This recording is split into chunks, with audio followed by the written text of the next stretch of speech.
ঈদ উল আজহার প্রথম জামাতের জন্য প্রস্তুত জাতীয় ঈদগাহ ময়দান। প্রতি বছরের মতো এবারও ঢাকা দক্ষিণ সিটি কর্পোরেশনের সার্বিক তত্ত্বাবধানে সব ধরনের প্রস্তুতি সম্পন্ন হয়েছে। সকাল 7:30টায় জাতীয় ঈদগাহের প্রথম জামাতে অংশ নেবেন রাষ্ট্রপতি মোহাম্মদ শাহাবুদ্দিন, প্রধানমন্ত্রী তারেক রহমান, মন্ত্রিপরিষদের সদস্যরা, প্রধান বিচারপতি, কূটনৈতিক ব্যক্তিবর্গ সহ সর্বস্তরের মানুষ। এরই মধ্যে আবহাওয়া অধিদপ্তর জানিয়েছে, ঈদের দিন সকালের দিকে রাজধানীতে হালকা বৃষ্টি এবং দুপুরের পর মাঝারি ধরনের বৃষ্টিপাতের সম্ভাবনা রয়েছে। যে বৃষ্টি গত কয়েকদিন ধরে চলছে, সেই বৃষ্টি একই রকম বৃষ্টিপাত আগামী 29 তারিখ পর্যন্ত সম্ভাবনা রয়েছে।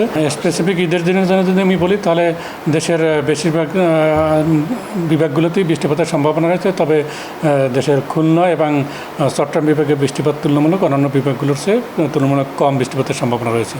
বৃষ্টির বিষয়টি বিবেচনায় পুরো মাঠ জুড়ে দেয়া হয়েছে ওয়াটারপ্রুফ সামিয়ানা। ঝড় বৃষ্টির কারণে ঈদগাহে জামাত না হলে সকাল 8টায় বাইতুল মুকাররম জাতীয় মসজিদে অনুষ্ঠিত হবে ঈদের প্রধান জামাত। ঈদ জামাতকে ঘিরে নিশ্ছিদ্র নিরাপত্তা ব্যবস্থা জোরদার করা হয়েছে। ভিআইপি ও সাধারণ মুসল্লিদের জন্য রাখা হয়েছে পৃথক প্রবেশপথ।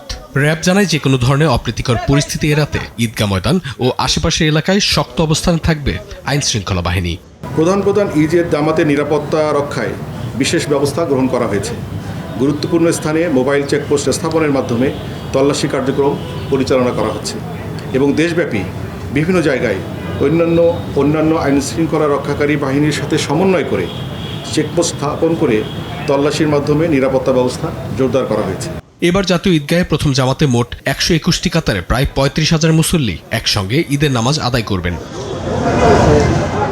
অঙ্কন চৌধুরী, দেশ টিভি, ঢাকা।